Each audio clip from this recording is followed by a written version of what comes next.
हो गया। Good morning बच्चों। आज के लेक्चर में हम एनर्जी इलेक्ट्रोमैग्नेटिक वेव की एवरेज एनर्जी कैलकुलेट करेंगे। Average energy in electromagnetic wave. इसके पहले के लेक्चर में हमने बताया था कि जो एनर्जी होती है इलेक्ट्रोमैग्नेटिक वेव में, वो उसके इलेक्ट्रिक और मैग्नेटिक फील्ड में कन्फाइंड होती है, जिसको हम लोग पॉइंटिंग वेक्टर के नाम से भी जानते हैं। तो उसको हम अगर लिखना चाहें, द पॉइंटिंग वेक्टर, उसको हम लोग एस से लिखते हैं। Energy per unit area per unit time, energy per unit area per unit time, और इसको लिखा जाता है एस से 1/μ0 टाइम्स ई क्रॉस बी। ये इलेक्ट्रिक फील्ड इंटेंसिटी और ये मैग्नेटिक फील्ड, तो इन दोनों में ही पूरी पूरी एनर्जी कन्फाइंड रहती है। और ये फार्मूला है इलेक्ट्रोमैग्नेटिक वेव एनर्जी का। इसको हम लोग इसकी एवरेज वैल्यू निकालेंगे कि हर एक साइकिल पे टोटल इसकी वैल्यू कितनी होती है, उसको हम लोग कैलकुलेट करेंगे। इसको हम इक्वेशन 1 डाल दे रहे हैं। और हमने देखा था इससे पहले कि relation the relation between electric field and magnetic field, ये हम लोगों ने देखा था पहले भी, जो कुछ इस तरह आता है, omega B is equal to K cross E. ये हमने भी इसको पहले कैलकुलेट किया था। इसको थोड़ा सिंपल करते हैं। ओमेगा की जगह 2 पाई फ्रीक्वेंसी बी टाइम्स, और के की जगह 2 pi by lambda N cross E. 2 pi से 2 पाई कैंसिल हो जाएगा। Lambda F B is equal to N cross E. और लेमडा एफ जो होता है वो वेलोसिटी ऑफ लाइट है C. B is equal to N cross E, या B is equal to 1/c N cross E. यहां पर लेमडा क्या है? Wavelength of electromagnetic wave. F frequency of electromagnetic wave. K propagation constant, जिसकी value होती है 2 pi by lambda. Omega angular velocity कहते हैं, जिसको हम लोग लिखते हैं 2 पाई एफ। और सी स्पीड ऑफ लाइट, यानी कि वेवलेंथ इनटू फ्रीक्वेंसी। तो इतनी चीजें हैं यहाँ पर। इक्वेशन नंबर 2 हो गया। अब हम इक्वेशन 1 में इक्वेशन 2 की वैल्यू, बी की वैल्यू यहाँ पर हम पुट कर दें अगर, तो हमें कुछ इस तरह मिलेगा। अगर हम यहाँ लगा रखें तो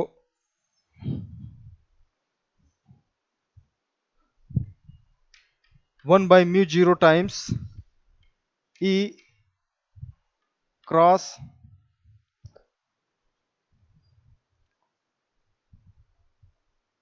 1/c एन क्रॉस ई।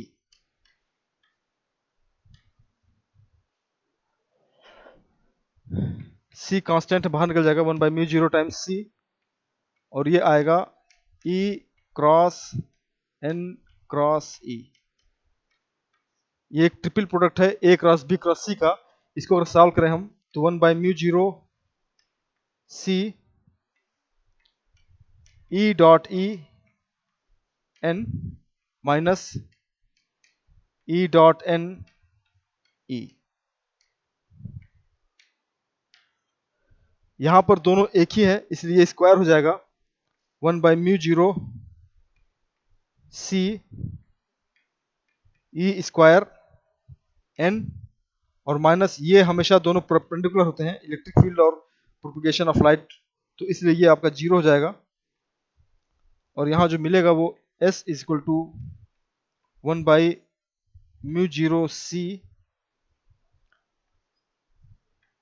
E square n। इसको थोड़ा सिंपल करें तो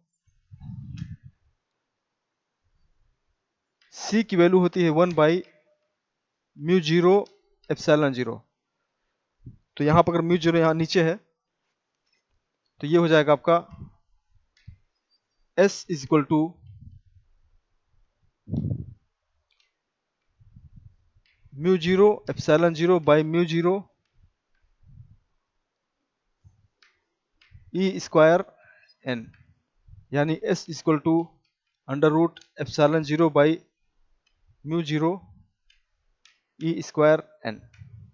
और ये हमने बताया था कि Z इज इक्वल टू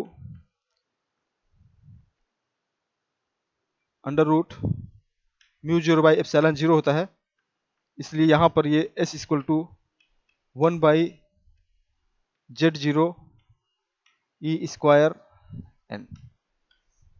ये हो गया energy at any point, energy at any point of electromagnetic wave. तो किसी पॉइंट पर अगर हमको एनर्जी निकालना हो तो उस पॉइंट पे इलेक्ट्रिक फील्ड का स्क्वायर कर दीजिए और जेड से डिवाइड कर दीजिए, तो हमको उस पॉइंट पे इलेक्ट्रोमैग्नेटिक वेव की एनर्जी निकल जाती है। यहाँ पर हमको एवरेज एनर्जी निकालनी है। एवरेज का मतलब ये हुआ कि अगर आपकी वेव चल रही है, ये वेव है, तो एक कंप्लीट साइकिल जहां खत्म होती है यहां से लेकर के यहां तक, ये एक कंप्लीट साइकिल हो गई, वन साइकिल। तो इस कंप्लीट एक साइकिल में टोटल कितनी एनर्जी होगी वो हमको कैलकुलेट करना है। टोटल एनर्जी कितनी होगी वो हमको कैलकुलेट करना है कि एक कंप्लीट साइकिल में, ये किसी पॉइंट पर निकल गया मगर एक पूरी साइकिल के लिए कितनी एनर्जी होगी, उससे हम लोग एवरेज एनर्जी कहते हैं, उसको हमको कैलकुलेट करना है और वो इसी फॉर्मूले से निकलेगा। तो उसको निकालने के लिए हमको इसकी एवरेज एनर्जी निकालनी होगी।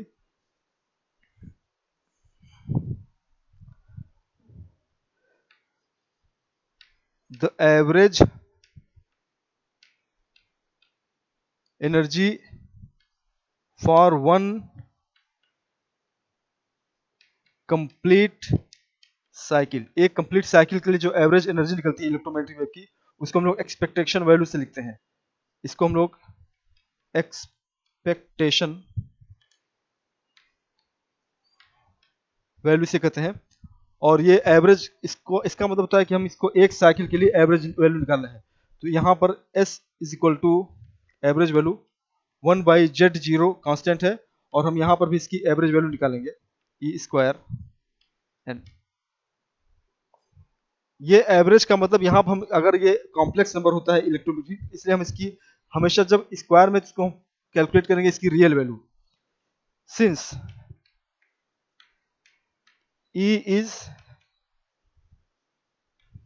कॉम्प्लेक्स नंबर, और इसको हम लोग देते हैं E equal to E0 e⁻I k.r minus omega T, हमको इस तरह लिखते हैं।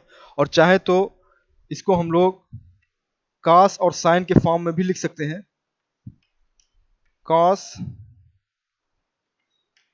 k.r minus omega T plus I sine k.r minus omega T, इस फॉर्म में भी लिख सकते हैं। और यहां पर ये देखिए, ये पार्ट रियल है, रियल है, और ये पार्ट आपका इमेजिनरी है।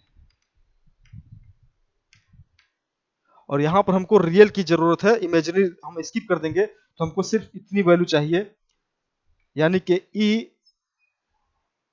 रियल जो होगा वो E0 cos k.r minus omega T होगा, ये रियल वैल्यू होगी। और इसी वैल्यू को हम यहाँ सब्स्टिट्यूट करेंगे। तो इसको हम करने के लिए S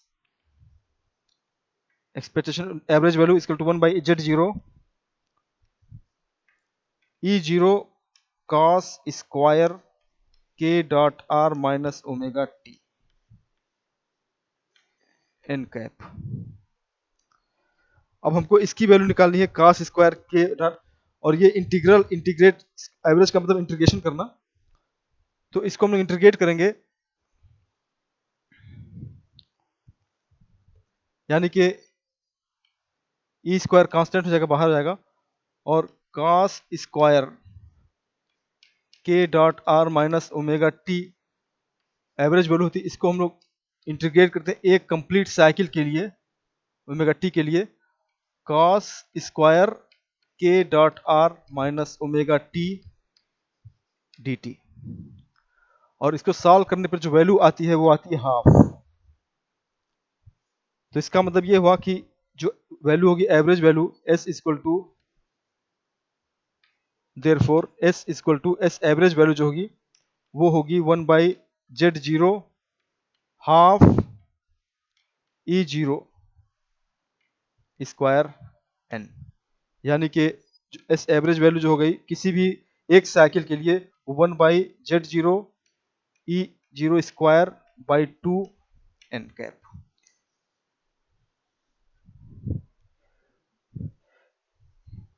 तो ये वैल्यू किसी पॉइंट के लिए है, और ये वैल्यू एवरेज वैल्यू है जो हाफ हो जाती है। हमको ये भी पता है कि जो आरएमएस वैल्यू होती है वो होती है E zero by root two के, मैक्सिमम पीक वैल्यू का रूट टू होता है। तो आरएमएस वैल्यू की स्क्वायर जो हो जाएगा वो ई स्क्वायर बाई टू होगा। यहाँ पर हम चाहें तो आरएमएस वैल्यू भी रख सकते हैं, तो average value equal to 1/z0 E R M S square N cap. ये आपकी एवरेज वैल्यू हो गई इलेक्ट्रोमैग्नेटिक वेव की एक साइकिल के लिए। तो आप एवरेज वैल्यू जो होती है वो आरएमएस वैल्यू ही होती है एक साइकिल, कंप्लीट साइकिल के लिए। ये आपकी इलेक्ट्रोमैग्नेटिक वेव हो गई एनर्जी। और इस पर कुछ न्यूमेरिकल जो अक्सर पूछता है, इंपॉर्टेंट न्यूमेरिकल, वो हम बताने जा रहे हैं इस पर, एनर्जी पे।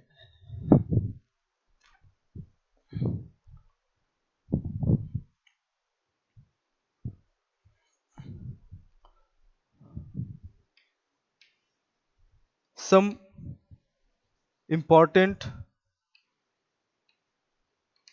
Numericals on energy of electromagnetic wave. इसमें जो फार्मूला यूज होता है वो दो फार्मूले होते हैं इंपॉर्टेंट यूज्ड फार्मूला। पहला formula S is equal to E cross H, जिसे हम लोग पॉइंटिंग वेक्टर के नाम से भी जानते हैं। पहला फार्मूला ये होता है, पहला फार्मूला। और दूसरा फार्मूला होता है E by H is equal to Z, यानी कि 377 ओम। ये दो फार्मूले इस न्यूमेरिकल में लगाए जाते हैं, इंपॉर्टेंट फार्मूले हैं जो इलेक्ट्रिक फील्ड और मैग्नेटिक फील्ड के रिलेशन को बताता है। दोनों में दोनों का जो मल्टीप्लिकेशन होता है वो पॉइंटिंग वेक्टर होता है, और दोनों का जो डिवीजन होता है वो एक रेजिस्टेंस है। इलेक्ट्रिक फील्ड और मैग्नेटिक फील्ड को अगर आप डिवाइड कर दीजिए तो रेजिस्टेंस मिलता है, जिसको हम लोग इंट्रिंसिक इम्पिडेंस भी कहते हैं।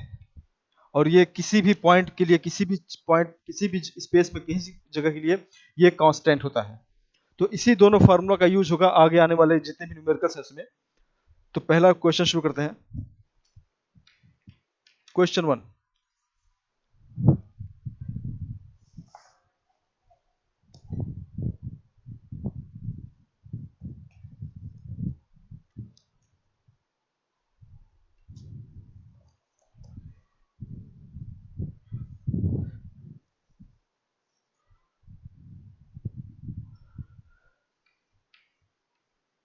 ये एक थ्योरम है, show that the electromagnetic wave equation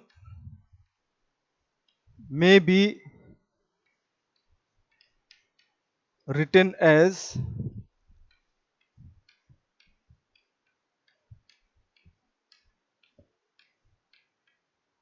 equal to 0। तो हमको ये प्रूफ करना है कि इलेक्ट्रोमैग्नेटिक वेव इक्वेशन को इस तरीके से भी लिखा जा सकता है। ये एक थ्योरम है, इसको प्रूफ करते हैं। अगर आप इक्वेशन की बात करें तो द इलेक्ट्रोमैग्नेटिक इक्वेशन हमने बताया था इलेक्ट्रिक फॉर्म में E इक्वल टू होता है mu zero epsilon zero del two E by del T two in free space. ये क्वेश्चन होता है वेयर ई इलेक्ट्रिक फील्ड है और जिसका सोल्यूशन हम लोग देते हैं एक कॉम्प्लेक्स नंबर में sign omega T minus K x.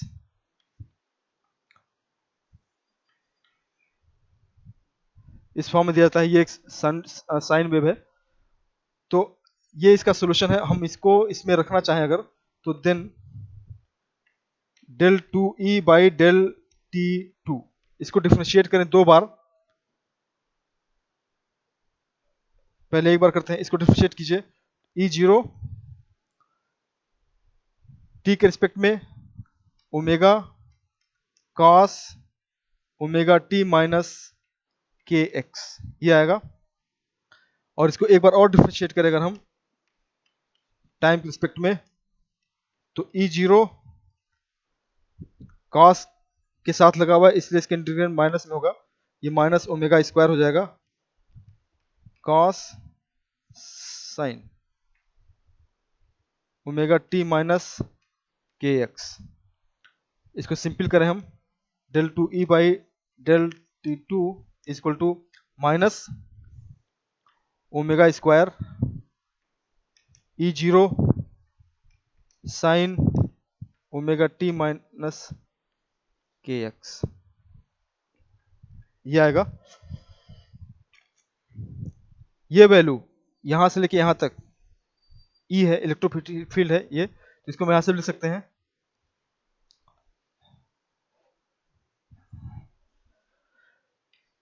Del two E by del T two is equal to minus omega square E. Now in equation, जो इक्वेशन था E is equal to mu zero epsilon zero del two E by del T two, यहाँ पर हम ये value रख दें अगर तो square of E is equal to mu zero epsilon zero minus omega square E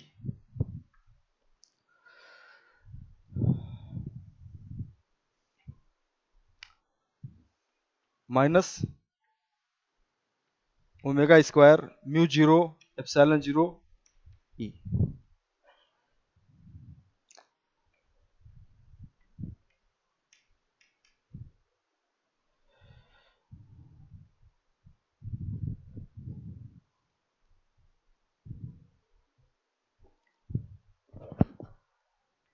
इसको हम सॉल्व करें, ओमेगा की वैल्यू अगर देखें माइनस ओमेगा स्क्वायर और ये 1 बाई सी स्क्वायर होगा क्योंकि c equal to 1 by under root mu square, mu into C होता है। तो अगर हम म्यू इंटू एप्सिलॉन लें तो ये वैल्यू होगी 1 बाई सी स्क्वायर ई। और ये वैल्यू जो होती है वो आती है आपकी के स्क्वायर। वो कैसे? Omega is equal to 2 pi F और c is equal to lambda F. इन दोनों का अगर हम रखें यहाँ पे तो जो आएगा वो k is equal to 2 pi by lambda आएगा। डिवाइड करें तो इस हिसाब से दोनों पक्षांतर कर लें, हम एक साइड में ले लें plus K square E is equal to 0। तो हम इस इक्वेशन को इस फॉर्म में भी लिख सकते हैं, ऑपरेटर के फॉर्म में। इलेक्ट्रोमैग्नेटिक वेव इक्वेशन को हम ऑपरेटर के फॉर्म में भी लिख सकते हैं। ये इसका क्वेश्चन था। Next question,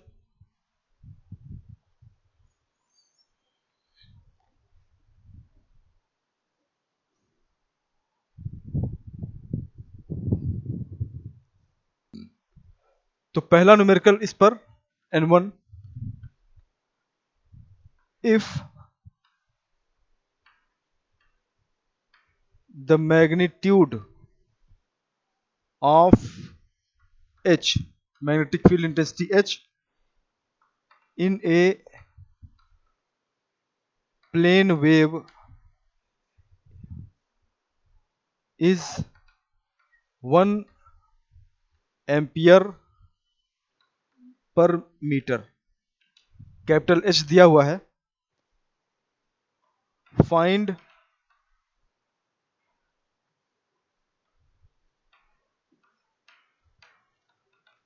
the magnitude of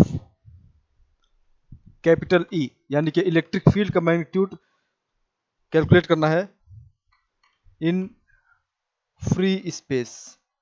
free space में मैग्नेटिक फील्ड इंटेंसिटी की वैल्यू 1 एम्पियर पर मीटर दिया हुआ है और इलेक्ट्रिक फील्ड कैलकुलेट करना है। तो फार्मूले से इसका सोल्यूशन, जो फार्मूला मैंने बताया, from equation E by H is equal to 377 ohm होता है। यहां से हम चाहें तो E निकाल सकते हैं और E is equal to 377 into H, 377 into 1 रख देंगे और जिसका आंसर आएगा वो E is equal to 377 volt per metre. तो यहाँ पर इस क्वेश्चन में इस फार्मूले का डायरेक्ट यूज किया गया है। H दे दिया है, E कैलकुलेट करना है।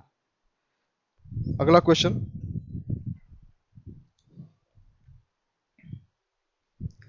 नेक्स्ट क्वेश्चन,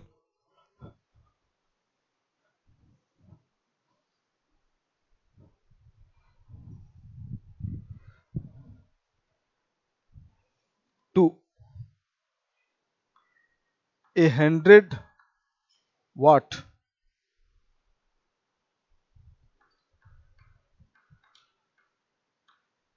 सोडियम लैंप, एक सोडियम लैंप है जिसकी पावर एक 100 वाट है,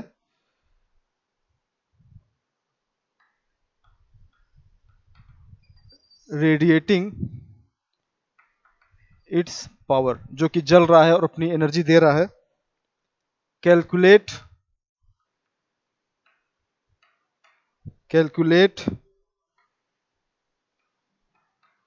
the electric and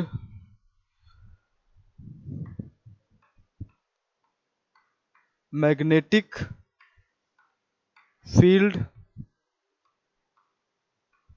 strength at a distance 5 metre from lamp. अच्छा क्वेश्चन है, काफी अच्छा क्वेश्चन है ये।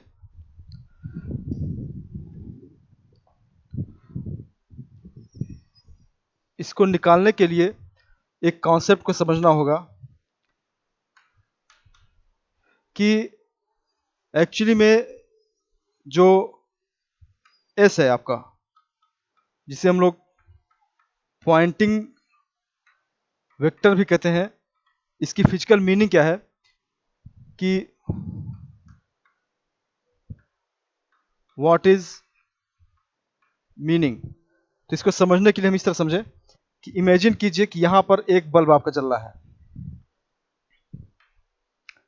ये आपका बल्ब है और जिसकी पावर, बल्ब है या कोई सोर्स है, सोर्स ऑफ लाइट है, ये सोर्स ऑफ लाइट, और जिसकी पावर आपकी P है वाट में, इन वाट में इसकी पावर है। और यहां से ये रोशनी दे रहा है, चारों तरफ लाइट रेडिएट कर रहा है एनर्जी अपनी। तो इस पॉइंट पर, किसी पॉइंट पर, इस सोर्स से किसी पॉइंट पर हमको जो वैल्यू निकालते हैं उसको हम लोग S कहते हैं। S का मतलब सोर्स से किसी एक खास डिस्टेंस पे किसी भी पॉइंट पर जो एनर्जी मिलती है उसको हम लोग S कहते हैं, और इसकी वैल्यू होती है E क्रॉस H। ये टोटल पावर हो गया, और ये हमारा किसी एक पॉइंट पर, तो इन दोनों में रिलेशन कैसे निकलेगा? आप इसको यहां से लेकर के एक सर्किल बनाइए पूरा,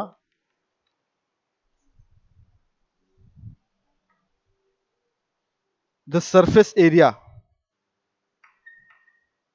जो इसका पूरा सरफेस एरिया होगा वो 4 पाई आर स्क्वायर होगा। ये अगर आर आपकी डिस्टेंस रेंज है तो आर है, तो then S is equal to total power divided by area, 4 divided by area, यानी कि total power divided by 4 pi R square.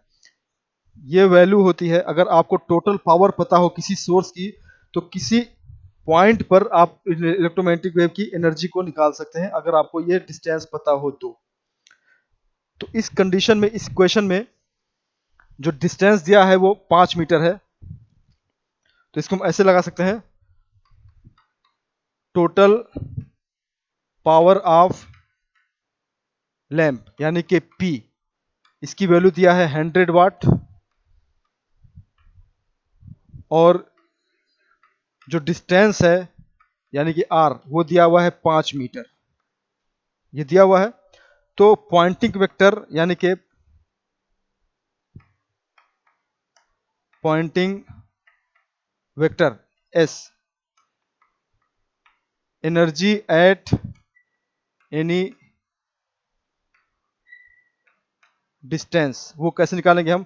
Total power divided by 4 pi R square, तो हमको S मिल जाएगा यहां से, P की वैल्यू 100 डिवाइडेड बाई 4 पाई, और R दिया हुआ है 5 स्क्वायर, यानी कि 100 डिवाइडेड बाई 4 टाइम्स 25, 100 पाई, यानी कि 1 बाई पाई, ये आपका S निकल गया। और अब हमको इलेक्ट्रिक फील्ड और मैग्नेटिक फील्ड में कैलकुलेशन निकालना है, तो उसके लिए नाउ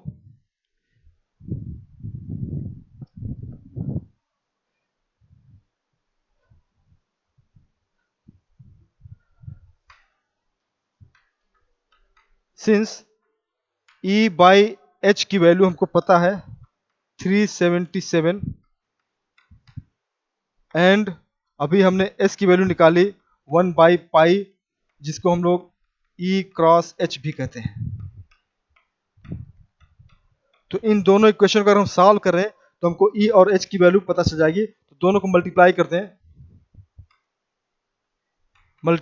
अगर हम दोनों इक्वेशन को, तो आपका E स्क्वायर आ जाएगा 377 by pi.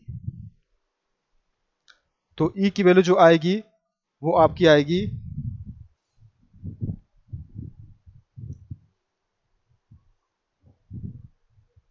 10.9 volt per metre. और अगर हम इस वैल्यू को उठा के किसी एक इक्वेशन में रख दें, तो 10 पॉइंट फ्रॉम 1 में रख दें, तो 10.9 divided by H equal to 377, या H equal to 10.9 by 377। Solve करें तो 0.029 एम्पियर टर्न पर मीटर, ये वैल्यू हमारी आएगी E की और H की। तो इस तरह से क्वेश्चन लगते हैं, एक दो क्वेश्चन और बताएंगे इसमें इंपॉर्टेंट और हैं जिनको हम नेक्स्ट टॉपिक में कंप्लीट करेंगे, क्योंकि न्यूमेरिकल्स काफी अच्छे और इंपॉर्टेंट हैं। Thank you.